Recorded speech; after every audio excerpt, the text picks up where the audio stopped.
He can cuss. Dang it all. Welcome everybody to tonight's INE Get Together. This is my name is Lou Jensen. This is our network meeting webinar that we have once a week, and been doing it for this is our 8th year now of getting together. And most everybody in the film stream tonight have been part of our circle for a long time, and we kind of participate together to give each other ideas and encourage and inspire each other to do better with our business and our business efforts. Every one of us are in a hobby-based business that we're trying to grow and develop into something that can sustain our lives, and that's the goal overall. So welcome to all of you. If there's any of you over on YouTube or Google Plus sitting in, we welcome you as well. I debated, this time of the year is such a challenging time. It's just kind of like once you get through the election, from that Tuesday through through the week, first week before Christmas is just a busy, busy time for all of us. It's when we do most of our business and most of our selling. Custom engraving is our niche, and custom personalization. And if there's a time of the year when that has quite a bit of demand and impact, it's always this time of the year coming into the gift-giving holiday season. I've been struggling a little bit with everything going on. I'm not feeling overly good, and so I kind of just took a deep breath and all but said, well, we'll just not have shows from now to Christmas because I just don't have enough time to put together a really decent show. And then as I started looking at the beginning of the week and thinking about everyone and who we have out there, we handhold a rather large circle of artists and artistic people. And so I thought what I'd do is open up the doors for these next few shows to try and address each of your business circumstances and see if there are things that you need extra help with. If you can kind of sort out where you are and where you're trying to get to, do you now know what you most next need? And I want to start out, I've got a couple of slides I wanted to throw up first of all and just go through this little set. I've done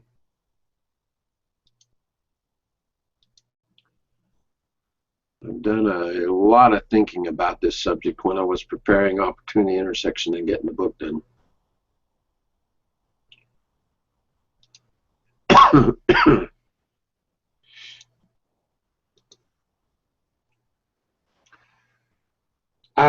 Over my years of doing webinars, this slide's the one I like the most.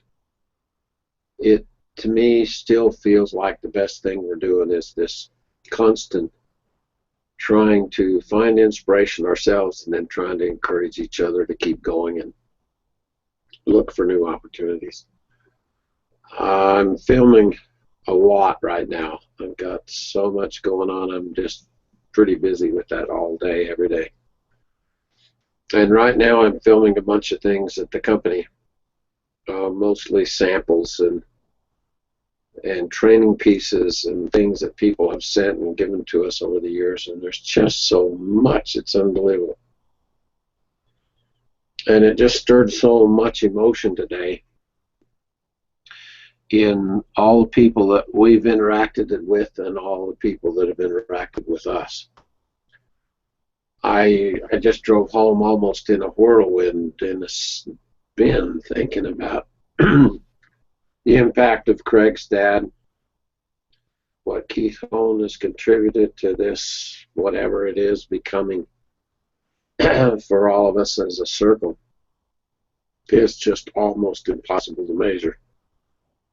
Keith, I think he enjoyed doing what we were playing with, but he was the kind of person that very inventive and creative individual that just put so much into his projects and his efforts. And whenever I would film and discuss any of his pieces, it just really hard for me to realize that much impact on all the things that we've done and all that we've accomplished in this many years. How do you thank somebody for that kind of contribution?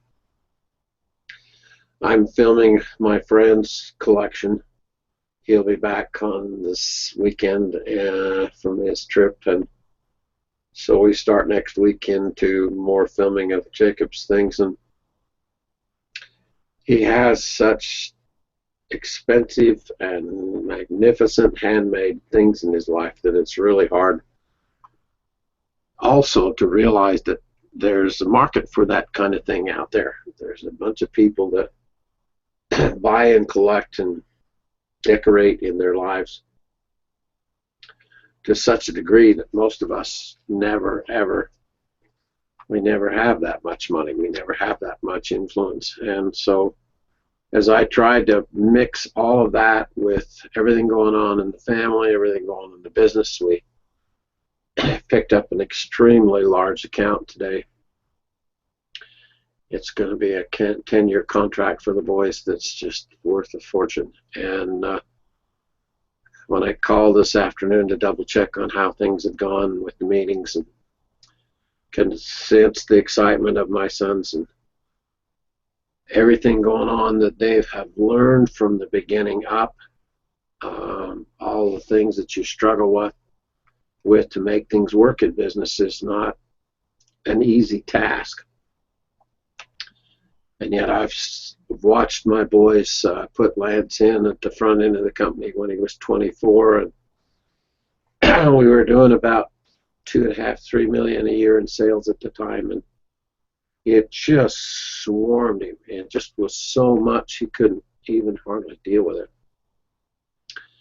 But he had the courage to sit down at the desk and grab hold and start learning one thing after another, and he gradually got a lot of skill in managing a company that had a little bit of size and a little bit of consequence. And we were about 50 employees at the time, and so it was quite a challenge for that young man to begin to get a handle on it. But I kind of think, what if he hadn't bothered to do that back then, and how different would things be for us at this point now?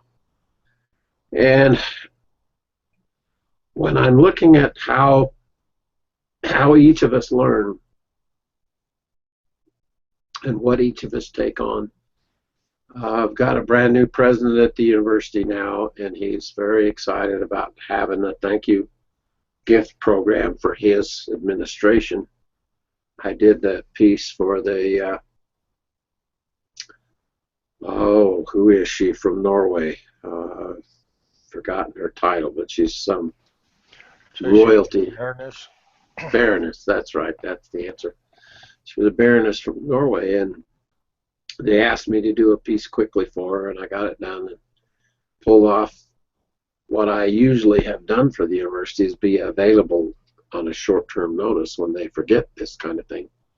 I've covered them for years, and so once again I got to kind of do my thing, and it's lit another fire. And I ordered a bunch of sample pieces this morning, and I literally had to kind of just hold my breath thinking, do I really want to fire this up again? Do I really want to get that involved? Except, oh gosh, it's productive and it's so fun to do.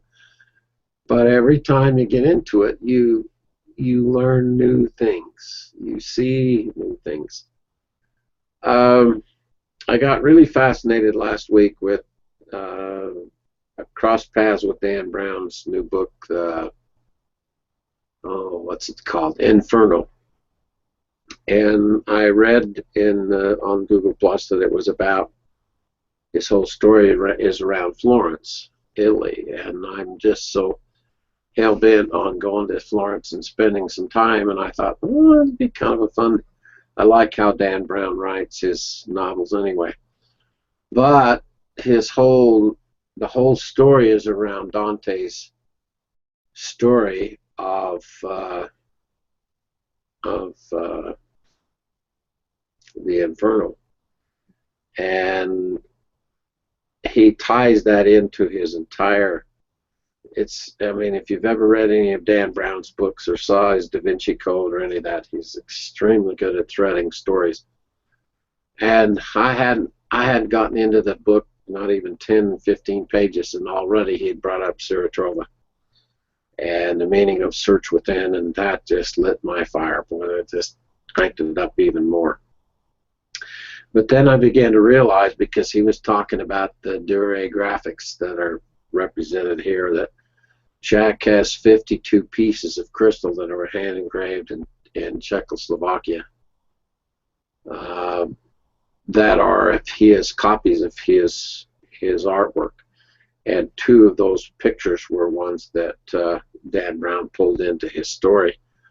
And so once again, it just thread this needle through my life in a way that is just really interesting when you pay attention to the things that are showing up in your life and say, well, I wonder how come this is coming along in my world right about now. And wouldn't it be great if we get these little kind of signals, but we don't quite know what to do with them? And yet I think if you'll stay with it, you begin to realize that there's something important going on, something that you really are supposed to lean into and kind of make it part of your own. I've done that all my life, and so I'm not, when it's starting to rattle your cage a little bit and motivate you a little bit, then I think that's the very way that you're supposed to go. This deciding what and not to do is the whole thing about life. There's not a one of us here on the show tonight that don't have to make these constant decisions. What do I do and how do I do it? The part that I will go to my grave preaching and talking about is the game of business. Understanding that if it was a card game and there were 52 cards in the deck, how many of those cards would you know how to use when you're trying to make your business work? And it's my feeling that most don't know those cards very well. They're producers' cards, they're not consumers' cards. You're on completely another side of the equation of the marketplace and the economy.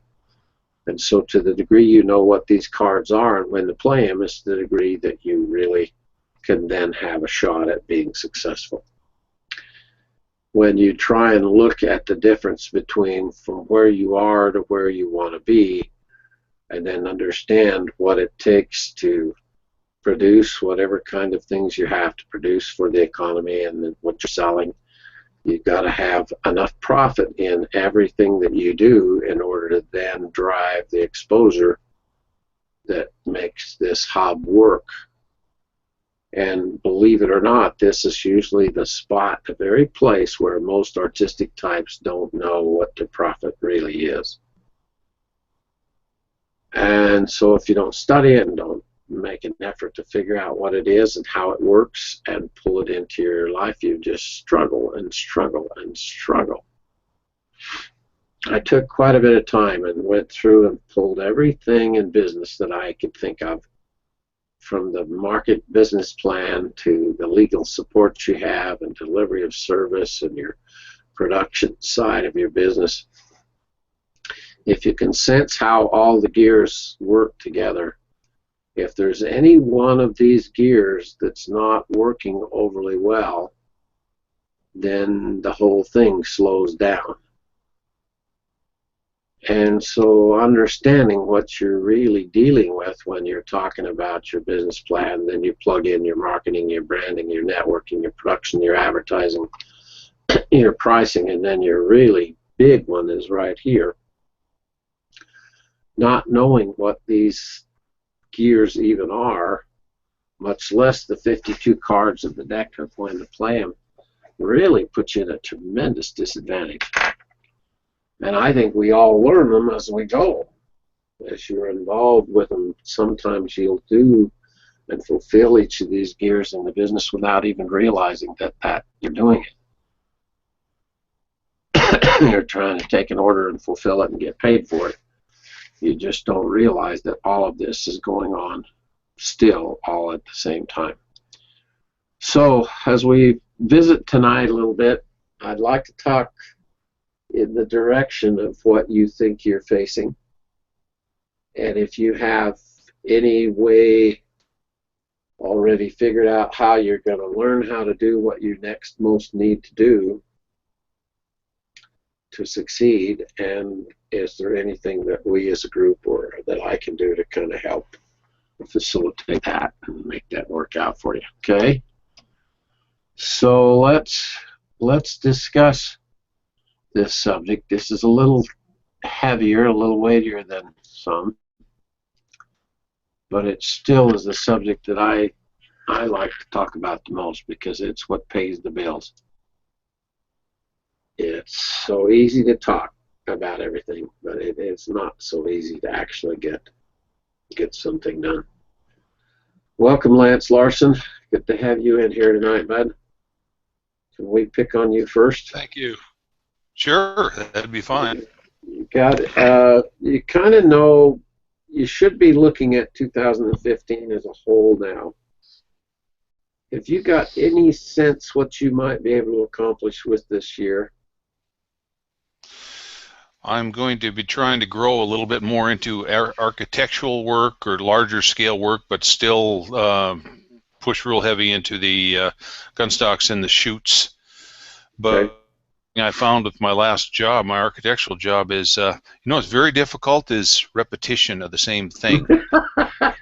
Does anybody there know that feeling? It gets to be, you're going, am I a CNC machine or am I going to be an artist? And you had to really make sure that I was doing every single one of those carvings different, because that's what makes the difference right there. But sometimes there were days I'm going, I don't even want to sit down in this. I'm so sick of dogwood flowers, No. But then there's other days that I couldn't even stand up. I just keep going.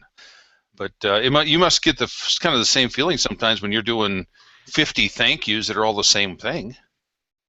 Well, the blasting for me has been a little different because I can do other things and still actually get the prep work done. So it's not so detailed intensive that you really have to ride hard on it. There are some places in the whole process. And then when you blast them, they go so quick when you get down to the blasting, and then it's kind of fun to clean them up. Okay. So that's the only repetition I have in my life, pretty much, is that particular category. But I think what you're talking about is finding a way to deal with monotony. Isn't that the work part of life? Well, I guess what you got to do is you got to interspace some interesting things in between. You can't just sit down and say, okay, I got a 3-month job of doing the same thing. You might go crazy. Yeah. At least I might. So I would put a few jobs all of us have trouble with that. Mm-hmm. But I can't say no to a job like that because I don't know enough about it to say, I don't think I want to do this. Well, I haven't done it enough to say I wouldn't want to do something like that. I've got to do it and do it and do it, and then I'll get to the point maybe then I can learn to say no on the things after I've had the experience to realize that you got to experience the problems to know they're going to be a problem. Fortunately, in our world, that doesn't happen as often. It's less of those kinds of routine humdrum jobs. Mm-hmm. Craig, have you had a few like that, or Robin? Can either one of you comment on how you handle when you've got a routine project that kind of is just ho hum? You just push through and do it. Yep.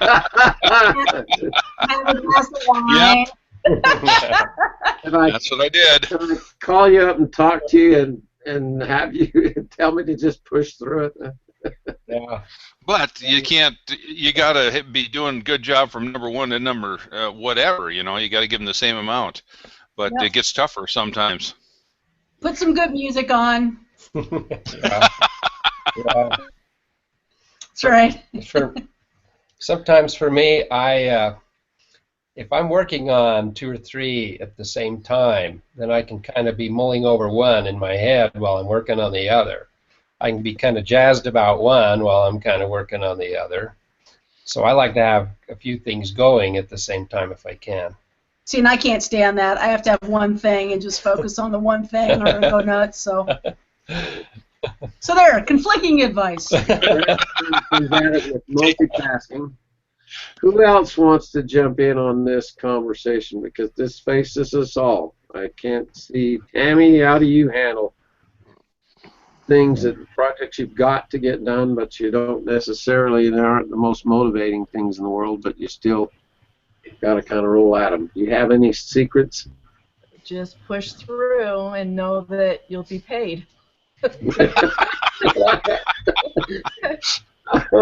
That reminds me of the line, remember I had it in the show of this last year somewhere, where if you just realize that most of the really great art in the world was produced because the rent was due. So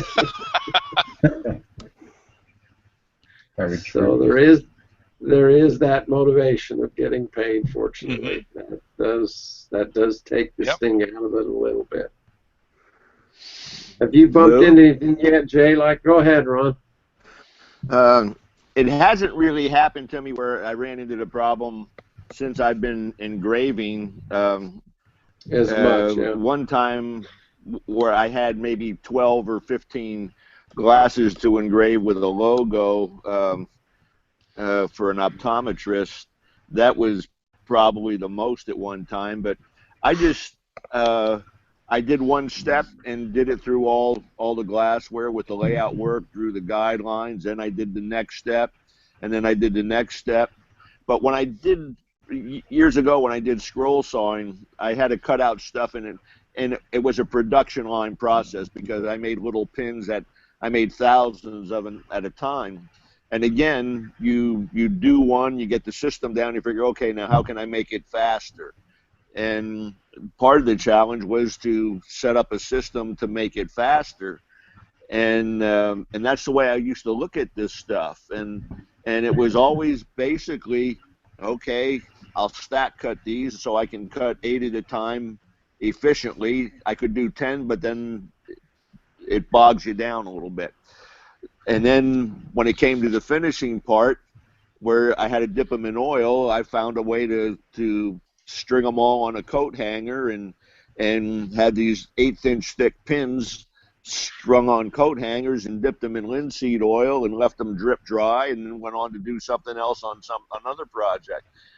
But I always tried to figure out a way to set it up like in a production line and do the different steps. And it just, to be efficient and make money at it, that's the way you had to do it. Now, as I'm getting into the sandblasting, I realize there might be, a job where you got to do X amount, and you have to figure it out. I know Ken Brown, one of the biggest things he had was, I forget how many of those wine bottles he did several years ago, where it was case after case after case, and he had to get it done for the holidays, and he just decided, well, I'm going to do 12 or 24 at a time, and then the next day I'll do 12 or 24 more. And he did one case, filled that case up, opened another case, and just looked at it. Okay, that's another case done. But that's what you have to do if you have a production run or a lot to do. You can't let it get you down. You got to look at a way to make it fun as well as productive, and keep at it. And if you do other work in between, take a break and do some other stuff in between. But that's what I did. Go ahead, Vince. One thing I found that I started when I bought the last 6 of them and had them all done, then I said I'm going to go back over everything and kind of do some finished detail stuff on all of them. I looked at the first 4 or 5 that I did and looked at the last ones I did, and I had gotten better.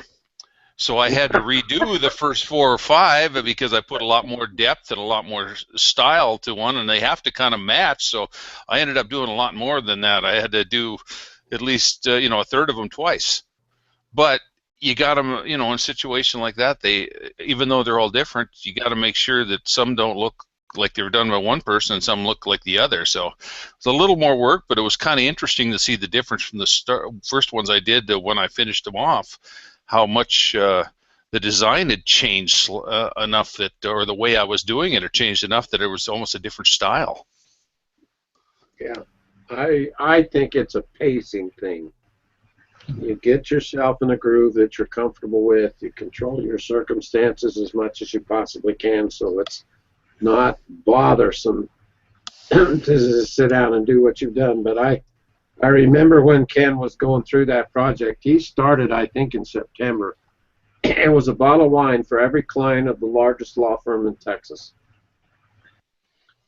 And you can only imagine, from September to Christmas, he banged those stupid wine bottles out.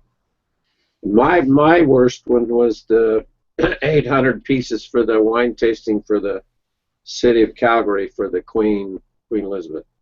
We had to do 800 goblets, and that was a killer. That one really was hard to do. When I kind of had forgotten about the Christmas ornaments. I did 3,000 or 4,000 Christmas ornaments every year for 4 years for the university. But I would wrestle help. I just couldn't do that job alone. And so my kids got a lot of the business and work, and people at the company got in and helped me get the thing done. But I've always felt like those are they're the in-between jobs that bring you to then the really luxurious ones where you get paid extremely well to do 1 or 2 pieces. And that's generally where this business goes. It's more of that, fortunately, than routine hum-dum cranking things out. Anybody have, go ahead, Nick. I guess part of the way I go at it with my Christmas ornaments, and I'm doing 40 or 50 of those each year, Yeah. is I treat them as masterpieces. I go after each one, take pride in doing the job. I do try to do a production and trying to find an efficient way, but each one is individually cut out. I don't stack cut. I just cut out each one, and then do the hand sanding and take the time and produce it. And I kind of get something out of that, don't you, Nick? I mean, isn't that part of the appeal is doing that? And I hear people in their comments, they just sit and look at you like you're a raving idiot to do 40 pieces like that, except I'm going, well, the reason you're doing it for. I mean, I know why the reason is, and I also know what it means in the situation to have gotten another one of Nick's special creations. So maybe it has to do with our attitude about it. If we're content and it's going in the direction we want, then do more of it. If you're not, then the trick is to come back and fix it. And that's kind of where I'm trying to orient what I think we could help each other with most in this next little period of time. Ed is on the end of the show tonight in Arizona, and Ed's pretty much the newest person in the equation, and most of you have been playing with this for one degree or another. Jay's kind of the next in line. He's been at it a couple of years. But the rest of us have had a lot of doing here. I was filming today and realizing this piece brought back memories of that effort, and this piece brought back memories of that show, and we used to travel so much. We'd just be gone all the time trying to keep up with trade shows and training and all the stuff we were trying to do in those era. And I just sat back and thought, a lot of times in the beginnings of this business, when all I did was just spin my damn wheels, I really didn't know what I was doing. And in that period of time, God, Lord, you can make some dumb mistakes. Do things that just really make it extra challenging to kind of hang in there. And as I'm looking at each of you and your successive careers of what you're trying to accomplish, if you could draw a picture on this time next year, okay? This Friday, we're going out on a date night together, all of us, Chris and Joe and I and Pam, and we're going to celebrate because last year, this Friday was when we moved in and lit up this whole new effort in our life. So last year, this time was just going crazy with packing and storing and moving and lifting and cleaning and all that good stuff. But if you looked at your year and are planning where you'd like to be by this time next year, if you're not aiming at something, then I don't think you hit much, or at least you're going to hit way less than what you what you'd hope for. So, anybody dare share what they're aiming at?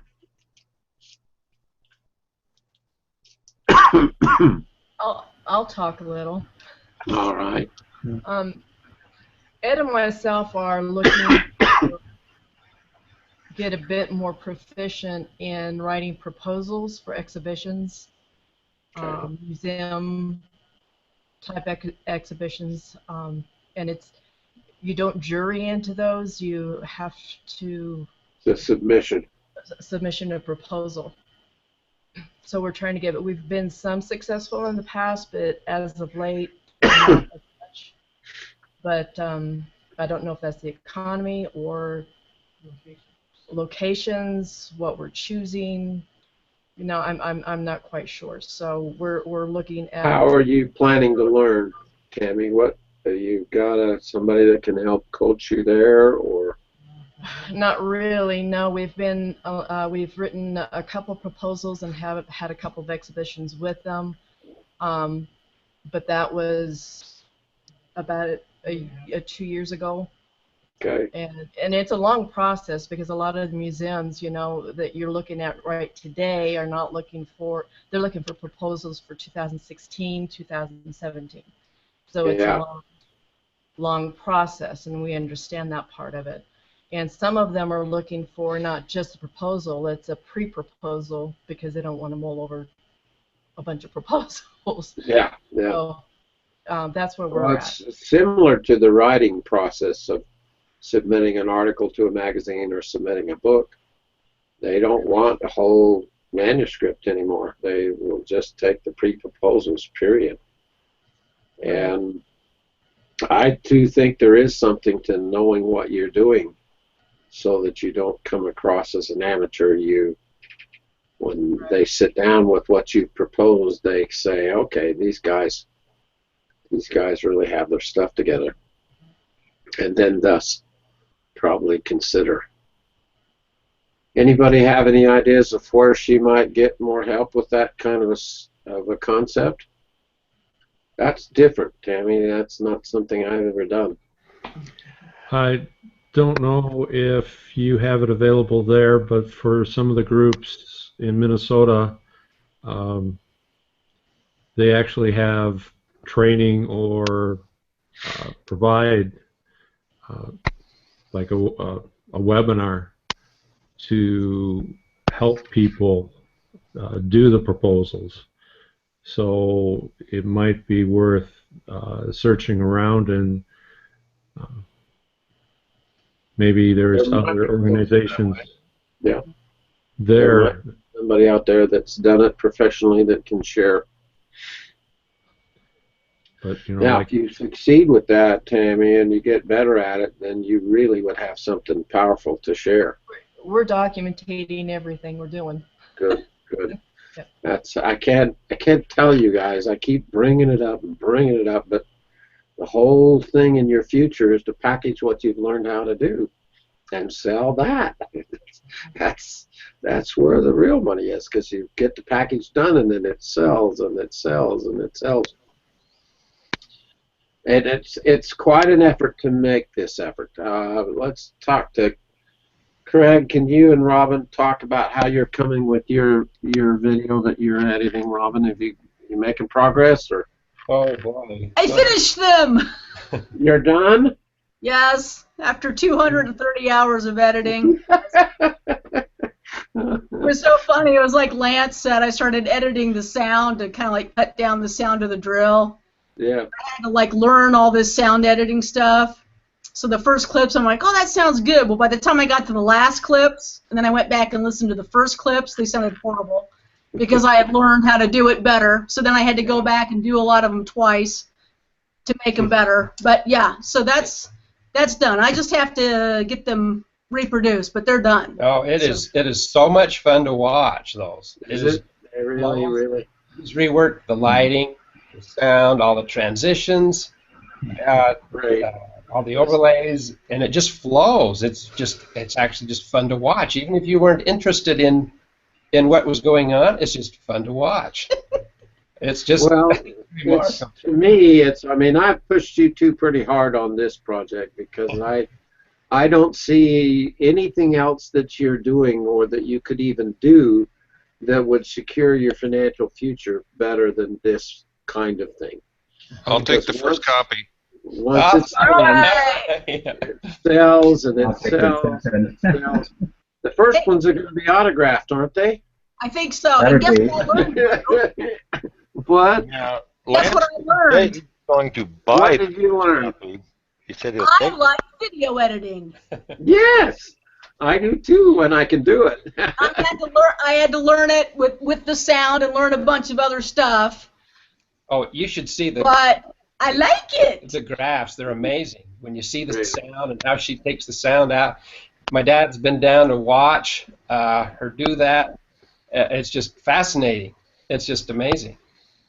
If you could go back with me, clear back to 1980, about 84, 85, right in there, was when I finally started to touch video and see if I couldn't make this work with video. And in those days, it was analog editing, so you'd shoot it different, you'd edit it different and everything, but it was harder to do, I think, than it is now with all the digital stuff. But it Can was I a ask you a question? similar kind of learning curve. You start out, you just don't know hardly anything, but you just have to pursue that same direction because now it will just open up doors after doors of opportunity that are just like bucketfuls. Go ahead, Ed. I'm kind of in the dark as to what you and What we're talking about? right, what exactly you're talking about. I didn't quite get the gist of it, and so I'm kind of a little bit on the confused side. All right. Uh, Robin, why Gravy? don't you just What do you do? describe the project? Confused can be fun. Yeah. So we Not shot at my age. we shot a video of gunstock carving with an elk, bugling elk, and Craig did the carving, and then I went in and did all the coloration, the painting, and the tinting on the piece. So it's a combination, like a two DVD set. The one part is the carving, and the other part is the tinting and the finishing. So Okay. that's, Is this- and I've been editing it. It's Yes, is close this like up. a how-to thing? Yeah. How-to video? Yeah. Yeah, it's a how-to thing. Yep. Okay, great. I'm caught up now. I understand what we're talking It's a about. teaching video. So Yeah, that section on the tinting is marvelous too. You just can't believe the stuff that Robin shares. So it's just so empowering. You can transform your work with that. So What Robin's done with her background in art is change the way we go at the finishing yeah. completely. And Yes. I was so startled by, I've got the camera rolling, but I'm sucked in immediately with how effective it is. And you all know how good Craig is at carving to begin with. He's just really got that down. And we tried to catch some of the subtle things that Craig puts into his work that makes it so much more attractive rather than just cranking things out. His stuff always has this energy aura around it with his carving. But then Robin takes up her finishing tactics and just blew the thing off the wall.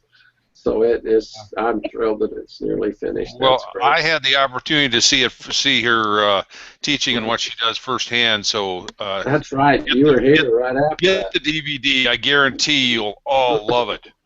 Yeah, it's going to be a really, really productive tool. Now, from that point forward, however, you're kind of facing where I have been with my book with Opportunity Intersection. I've been quite a while getting it done. I mean, I've never made such a massive effort in my life I built the studio just to film it and produce it, and then I started getting all of the video finished. It took us 6 months of editing, and these were professional people doing the editing for me. We spent at least a day a week for 6 months to try and get that all put into shape. Then we've got to take care of the books and get all that done and get the product ready. But then you still have to figure out, okay, now how and where do we sell it? Yep. We got to figure out retail, and we got to figure out wholesale, and we got to figure out volume and all kinds of issues. But in my mind, you have to stay with that as well, because otherwise it doesn't sell. Yep. Selling things means you hit it, and you hit it, and you hit it again in order to make things work. Tammy and Ed were involved a lot in the real estate business and probably have as much professional selling experience as anybody. Ron's kind of in the same category with all his years with magazines and with tool sales. But when you're coaching people with sales in the real estate business, Tammy, how do you help people understand that unless they stay with it, they're not likely to succeed? There's so many things that all you got to do is one thing, and then it's just done. And I'm going, that's just never how it is. It's not a whole lot different than what you talk about a lot about finding something and staying with it. It's called niche marketing. Yeah. And you find a small niche and you market to that specific group of people, and you're a lot more effective and make a lot more money because you'd spend a lot less money shooting everywhere. In the long run. Yeah. Right, in the long run. So yeah, the niche marketing works just about in everything you can think of doing, and being focused in something rather than just shooting everything out on the wall to see what sticks, because you can spend a lot of money and not get a lot of return back. So that kind of reinforces my constant effort with the 7 steps from an amateur up to a master of something. I'm basically talking all the time about this focused, more focus with your life and with your business effort. Instead of it getting wider and wider and wider, that's the natural tendency for everything. And I have the more than enough creativity to move myself into way too many things. And I get in trouble every flipping time that happens. And so that increased effort to just constantly try and narrow it down and narrow it down and narrow it down to say, okay, what am I best at? What do I enjoy the most? And where do I think I can actually make the most money doing whatever it is that I'm directing my efforts to do? You see how that works, Robert? I'm hearing what Tammy's saying, and I guess I would have known that before. I had to do, as you well know, Dr. Lou, before I went to visit you in July, Yeah. I stopped at one of the largest animal rescues in the United States, and I got a little bit of entry of giving a proposal for 2015, what I think I can do out of the box. But I don't know if I made a mistake as being selected as a vendor, because I know they had interest, is I sent them photos of my ideas, but now I'm beginning to wonder if I should have sent them some sort of documentation along with it, because I don't know what their price point is, you know. I just know what's out there and what I can do to enhance it.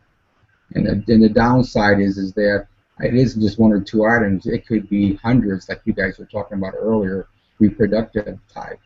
So I'm wondering now if that was kind of a mistake. I should have had some sort of proposal written included with my email. That my first reaction would be that too, Bob. Yeah. Okay. Okay. Yeah. I mean, but at this point, you don't entirely know what you're really getting into to begin with either. So it's possible that they've never utilized somebody in your situation or your circumstance. So it's kind of like going after gold that neither one of you know exactly where it is or how much there is there yet. And you're fishing a little. You're looking for something that might work. Now, I've used a habit all of my career is that when I go proposal, I'm trying to generate interest in something. I've got this idea and I'm using it to try and influence these people. I will avoid prices in my proposing to anybody for as long as I can. I make them come to me to say, well, how much is this? You see that? It's a trigger point. If they have a degree of interest in what I'm proposing and what I'm preparing to present to them, don't be so quick to throw pricing into anything. Hold that card back for as long as you can, because what it'll do is strengthen your position.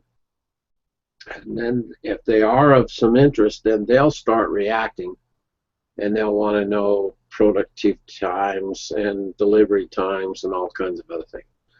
But the longer in business, the longer you can delay the nailing down of the pricing, it actually moves the advantage in your direction. So it's a very subtle card, but it is really effective. And so just kind of say, well, I'm going to do some proposals, and this is what we could maybe do. But what you're most trying to do to begin with is develop relationships and have them more involved with it.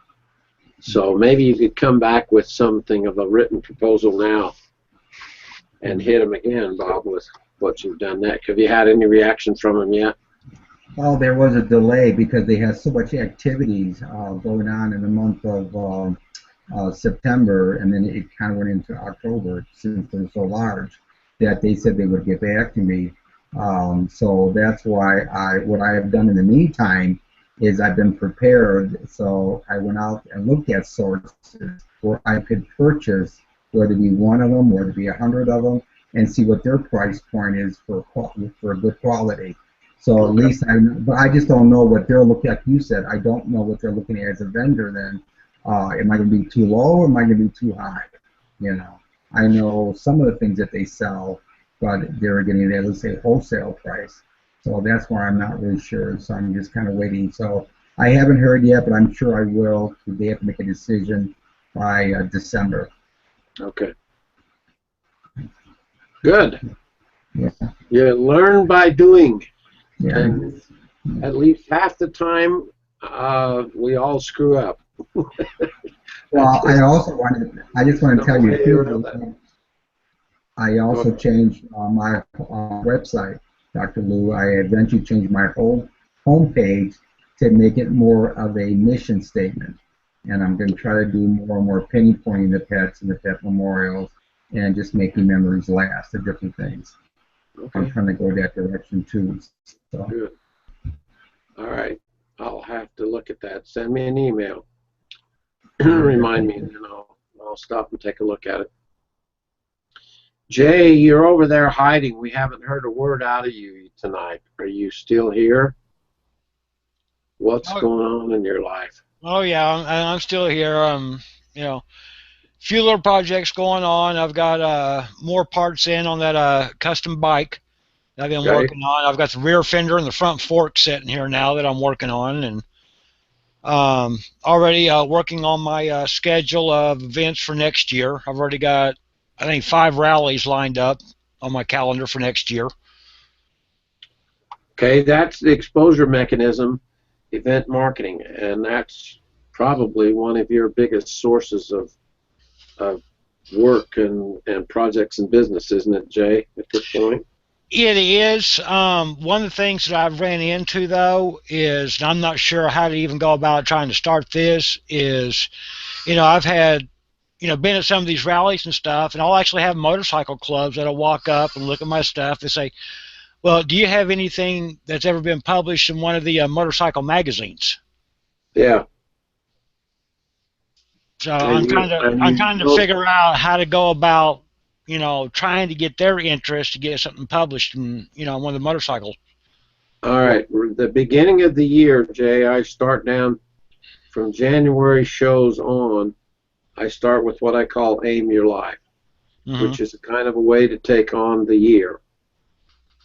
And 2 or 3 or 4 of the shows that I do are on how to get published, because there's just nothing more that would help all of you. If you got an article published this year about you and your work in some magazine, and most everybody waits until somebody comes to them, and I'm going, that can be too long. That doesn't work as well that way. So what you do is learn how to go after it.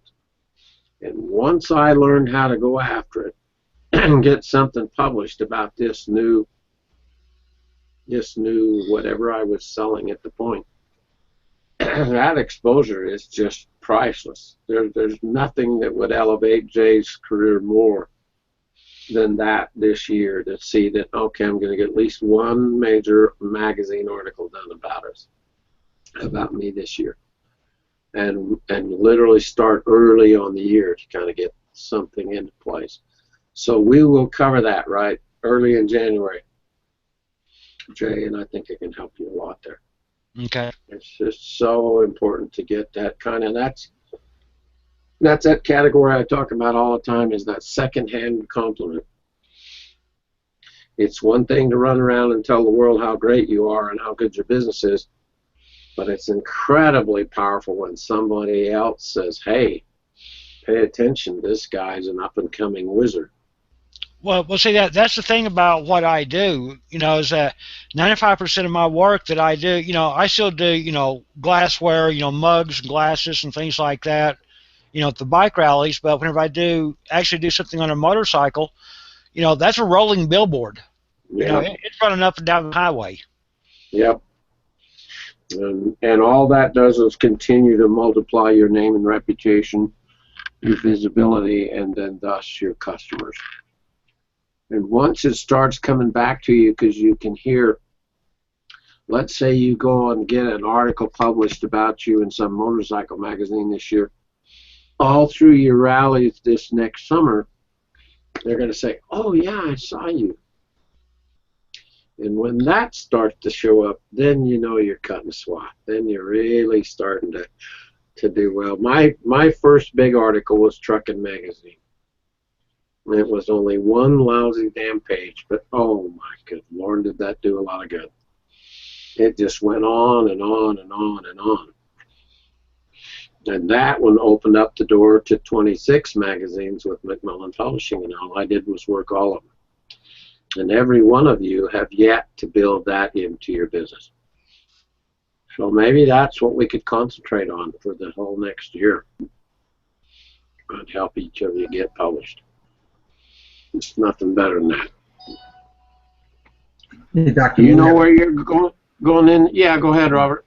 Yeah, okay, what you're saying, I have 2 questions now. Getting back to this marketing I was trying to propose, other than the email, should I have sent them, number 1, some samples that I did? Yeah. Is that pushy? Was that okay? So that wouldn't have been pushy. And thank you, because now I just realized if I could have gotten it in, they also do a magazine, so I could have worked on that next year. Okay, so I should have sent some samples. Okay. Yeah, okay. I make it a little bit, I don't know, and there's a fine line here. Yeah. Large organizations get a lot coming at them.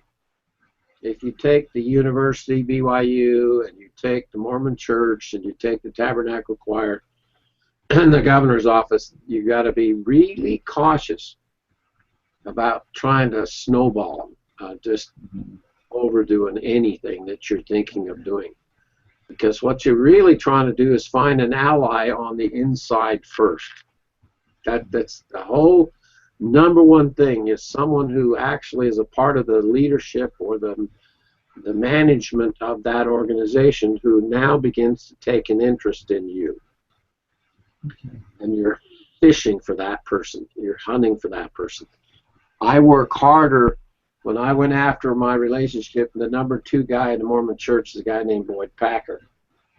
And I worked really hard, damn near a whole year, on becoming known by Luella, his secretary. And that woman has cut the water for me for 30 years. I can call her at any time, at any moment, get right straight to her, and she can just make things happen. And I've found when I went after Malcolm Forbes with Forbes Publishing, it was the same thing. His secretary, they don't get a lot of recognition, but oh, good Lord, are they capable. They're usually not in those jobs unless they are really capable. And so that inside relationship then can start to help you know what to do and better how to do, because you don't know coming through the door. And if they're a large organization and they've got a lot coming at them, they usually have a routine way of handling everything. And so if you drop something like a sample pack on them without anybody being aware that it's coming, the odds are it will get just put somewhere. It just comes in the door and they just put it somewhere, and so it doesn't even get looked at. So I always would try to find a way to find out who inside that organization should handle. I'm planning to send a sample package and a query. Who would normally handle a new project like that? And see if you can't find someone that can then begin to direct you and help you know kind of where to get at it. I've got a really nifty way of doing this, and I'll show you in an upcoming show how I've learned to work. I come at it backwards. I come in the back door. You can't usually get these large organizations to give you any time and attention unless you find a way in through the back door. Well, I do have a contact. That's the good news. I had 5 of 4, and then I found who was the one that was the primary responsible to handle that. But I didn't go any further. Yeah, so I have to learn. If I don't get this year, then I'll build the relationship. Cultivate something with that person to the point you get a reaction out of them, and then send the sample package. Okay. I would query them and say, I have several samples of what I'm talking about and a formal proposal, and you tell me when I should send it or how I would best submit that. And hit them with that with the next email. Let's see if that won't open that door up. Okay, I will try. Thank you. I've always found that most people in business and marketing that I've tangled with over the years, most people are guilty of doing too little. I've always, and all of you know me, I really do live when I'm preaching here, because you just got to know that most people are really, really busy. And they got way too much in their life already. And if I need them to help me, I will keep at it and keep at it and keep at it. And I'll come at it pretty gently, but at the same time, I'm still trying to get my foot in the door. And one of my next moves now is to try and develop some business relationship with Deseret Book here in Utah, which is the 16th largest publisher in the world. And they have a sideline publishing entity called Shadow Mountain. And I got 2 or 3 things that I really like to do with Shadow Mountain.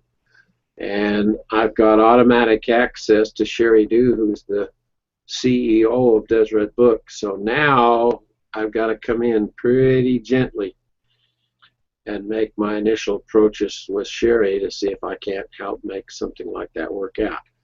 And honestly, guys, it's a little like what Robin has done with this editing of their videos. If you had enough money, you could just give the whole damn project to somebody and have them film it and edit it and give it to you, and then you go sell it.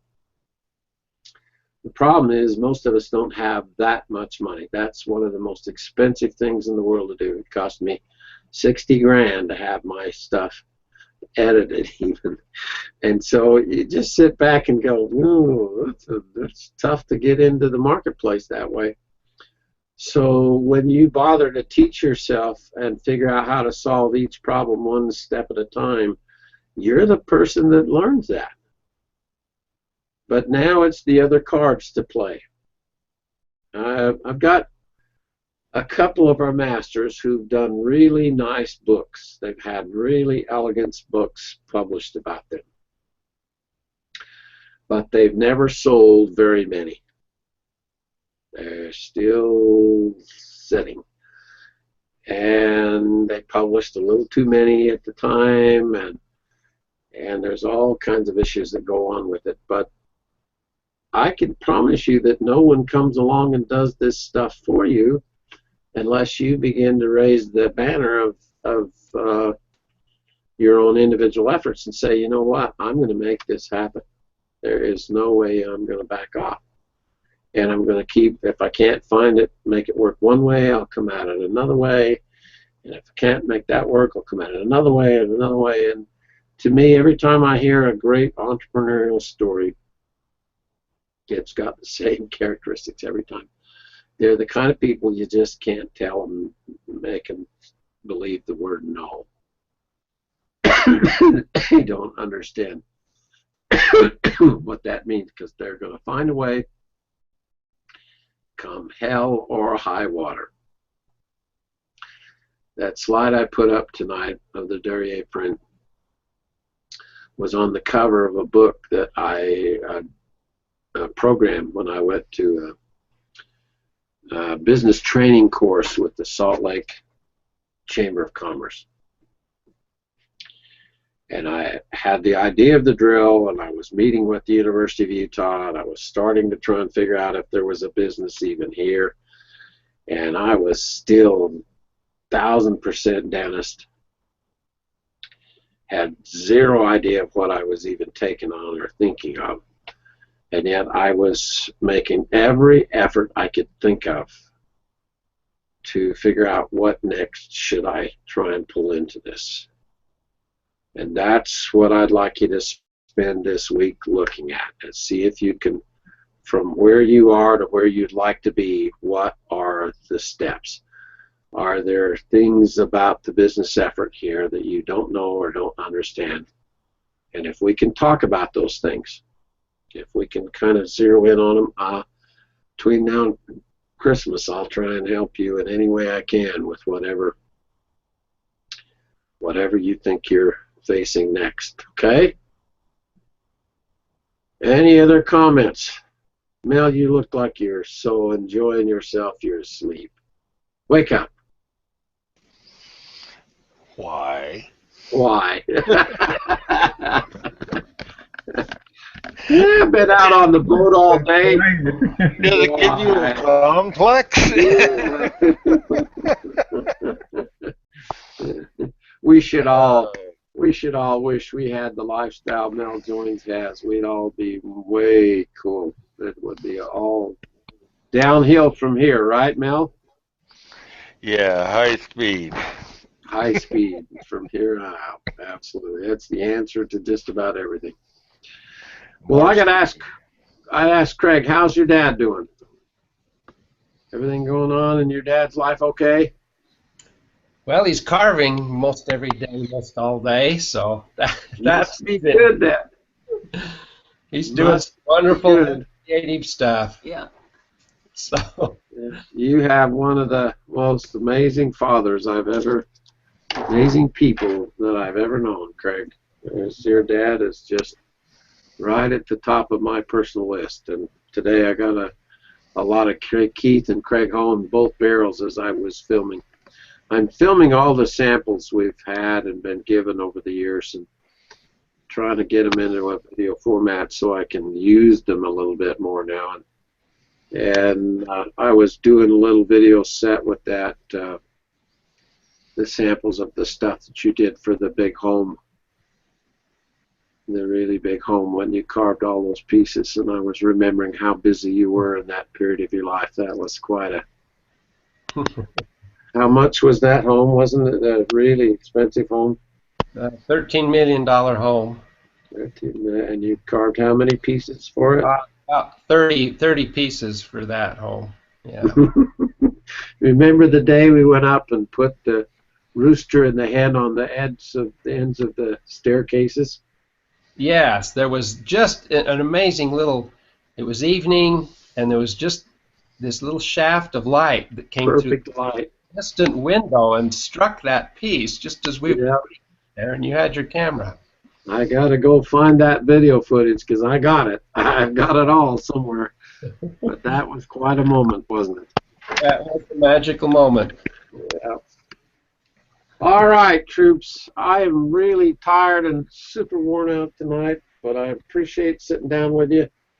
All of you've got my email, so if there's something that you'd like to see or have some help with that you know that you need some help with, I can either jump into it or I'll find somebody who can help. Because this is a busy, busy time, and I don't know if you've got time to come and sit into the shows each week. But if we can orient these few shows, I'd rather do these next few this way and see if we can't kind of facilitate your individual business efforts. You plan your business and prepare your business, you'll have a great 2015. You just can't make this work by just sitting back on your laurels or hoping like hell somebody will come along and do it for you. That just never happens. Okay? Hey, Lou. Yeah, Mel. One thing these proposals are reminding me of are the resumes I would send out in the aerospace industry. Mm-hmm.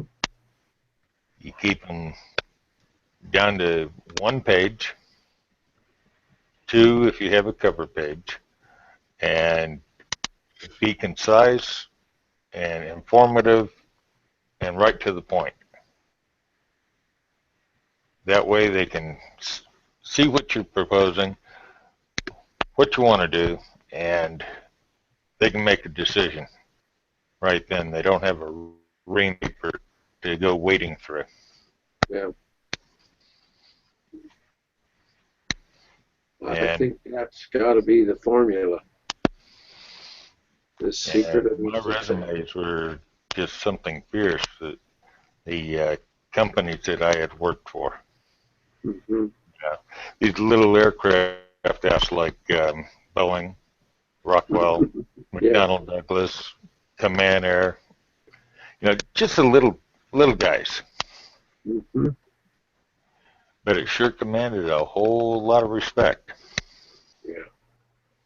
Well, isn't that the goal of our entire lives, is to gradually grow that credibility? This is what you've done, this is what you've done, this is what you've done. These are projects I've worked on, these are my skills, and I can be at your disposal on this date.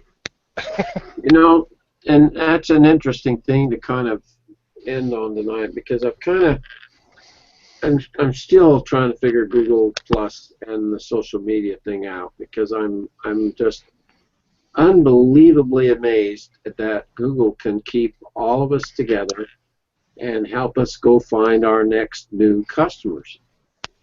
This like-minded thing in marketing has always been the toughest part of all of marketing, and now they're doing it for us. We just mostly don't know how to use it yet. But if there's any one thing that can kind of short-circuit this whole effort, is a terrible profile. And so if you're working on your resume, as Mel's been talking about, and you're constantly tweaking it, constantly improving it, the first thing is that your profile picture. I mean, just don't know how to comment any more than that. I think we need to keep working and working and working at that to see if we can improve our profile picture and our profile content. They won't let me change mine. It's so accessible. Really? Yeah, really? I can't change it. It's bizarre. I've tried I don't know how many different times. Well, the And problem it with just don't Mel work. is he's wanted by so many international agencies that they probably Yeah, locked they him all out. want him, you know. They all want a piece of him. Haul him off to the hinterlands. All right, troops. I They're appreciate afraid your I'd mix. take over. I hope there's something mixture in your thinking that allows you to continue to try and get the jump on it. Before I'm dead and gone, I'm going to try and help everyone understand your life does better when you play your chess moves ahead. Don't just wait and make each move when it finally shows up. We're trying to do in business everything you can to outguess how this next year. The most amazing thing in all of my sales career was when I would every Monday sit down with the sales crew and I'd say, this is what we're targeting this week. And it was the most unbelievable thing to me is that wherever I said it, that's kind of where it went. And it just didn't have any rhyme or reason. It just shouldn't have been, except that we had a target. We sort of knew where we were going. We sort of knew what we were trying to accomplish. And when I began to realize that I could do it myself and then I could also have others jump in and help me, oh, that was a fun period of our lives. I drew a number.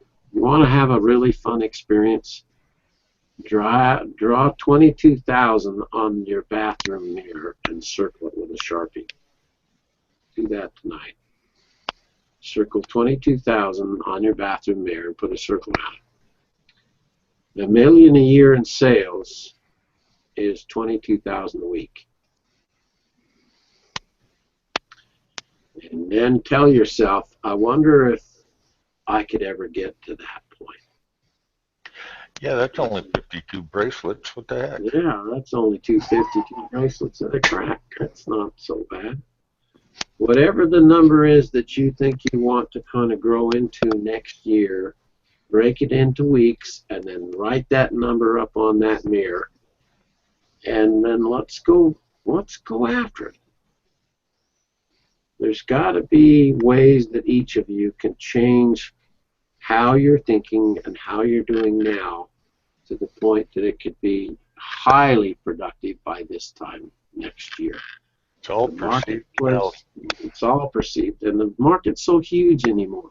And all these new tools to go after it with and everything, and I'm going, before I'm dead and gone, I want a millionaire master out of this circle, somebody that can just literally light it up, because it's an incredibly big market out there, and we're doing some fun stuff playing with it. Okay? Good night, everybody. Been fun to meet with you again. Appreciate you coming. We're going to play tomorrow night? Thanks, Craig. If I can. I'm not sure, so I'll try and be here, and we'll light it up, and we'll sit down and visit again. Okay? Yeah, if you don't, I can, I guess. Okay. Yeah, Mel can cover it. Thanks. Appreciate it. We have a visiting session when you're not around. I bet. I was wondering if I ought to just sneak into some of these sessions and hear the real story. Lou can't make it tonight. Oh, we're really going to have a good time. All right, gang. See you.